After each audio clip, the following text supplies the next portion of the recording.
How long has this conference been around in West Michigan? So this conference has been going on for 40 years. West Michigan Survivors of Suicide Loss started when a local woman lost her son. And the more you get to talking to others, you start to learn that unfortunately more people have been affected by this than you think. So it's grown over the years. We've had upwards of 50, 100 people attend, and this will be the 41st year. Okay, so what can people expect? This isn't just a luncheon, this is a conference. So how does it all work?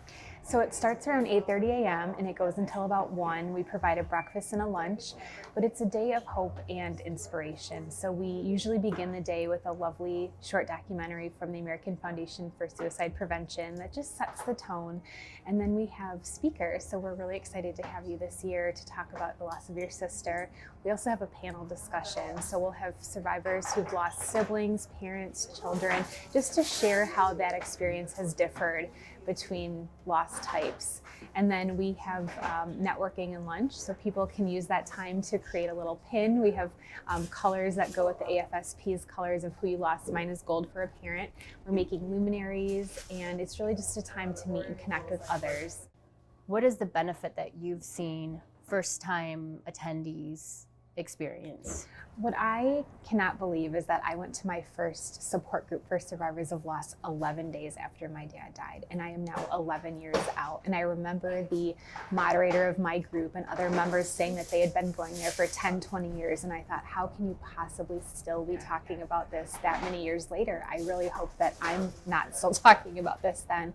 But what I find is that there's hope in seeing that someone is still coming there that many years out, that they're now maybe not crying every single meeting, but they're talking about how they've adjusted their grief, and maybe they're now giving back. They're having an event like this. They're helping to moderate a support group. They're doing more around prevention, or really just having that moment to connect and use it to honor their loved one. So still attending at this point out in my loss is really just comforting for me, especially heading into the holidays, knowing that there's going to be that empty seat around the table. My dad loved the holidays, and it's just nice to know that you're not alone.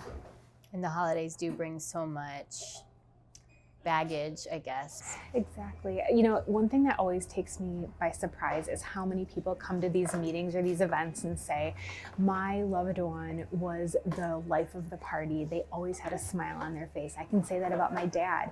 The holidays are not the same without him. He was the one who carved the turkey and loved doing that every year. And so there is a big absence now that he's not there, and it's this unspoken element in the room, but it's a nice opportunity to think about them and just kind of whether you have your own little ritual of lighting a candle at the table. Some people leave that empty chair on purpose. Some people share a memory, but it's also just nice to hear what do other people do, especially that early on in your loss, if it is your first event.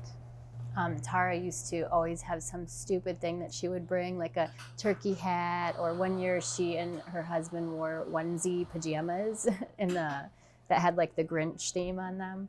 But I know like those things for me still kind of like hit home around the holidays. Yeah, I'm thinking about how my dad, someone opened a tie box and the tissue paper caught on fire, and he was like beating it with a pillow to try to stop. There's just those funny memories where you think about how much of an absence their loss is for the family. I know that these journeys are all so personal and uniquely tailored. Not everyone feels ready to jump into that circle of sharing what they've experienced and listening to other people. What would you say to someone who's on the fence about coming to an event like this? It's truly, as we always say, to your level of comfort, whether you just want to pop in for a little bit of time and listen, or if you want to actually speak and make a pin, make a luminary, and bring a picture of your loved one. Who else would benefit from being at an event like this?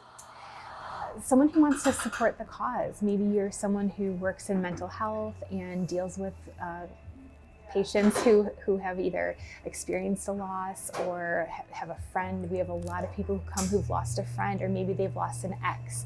Maybe they've lost someone from high school that they wish that they had seen at a reunion and that now it's too late. So we have a vast variety of people who attend. If someone's not sure about putting themselves out there like this, like they want to It's not that they're not ready. They just, I don't know. I know it's hard to take that leap sometimes. The first thing that you go to, it's like, it's so much easier to stay home. Right. What would your message be to them?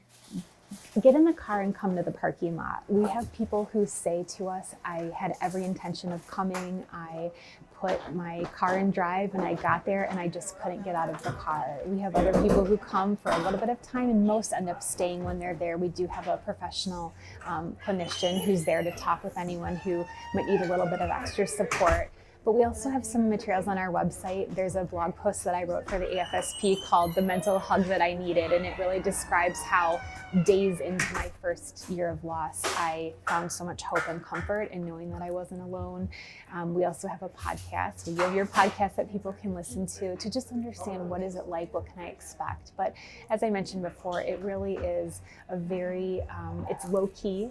We're not asking everybody to speak. They can watch and listen to others talk and just kind of feel comforted in the company of others. This year's event is called Healing Through Community, and whether it's seeing someone on the news who has gone through something like this, or knowing that you might have a neighbor, or just knowing that these groups and resources exist, we are all here to lean on each other, whether it's just kind of knowing with a glance that someone else has been through this, or physically coming to the meetings. Thank you, Rebecca. Thank you.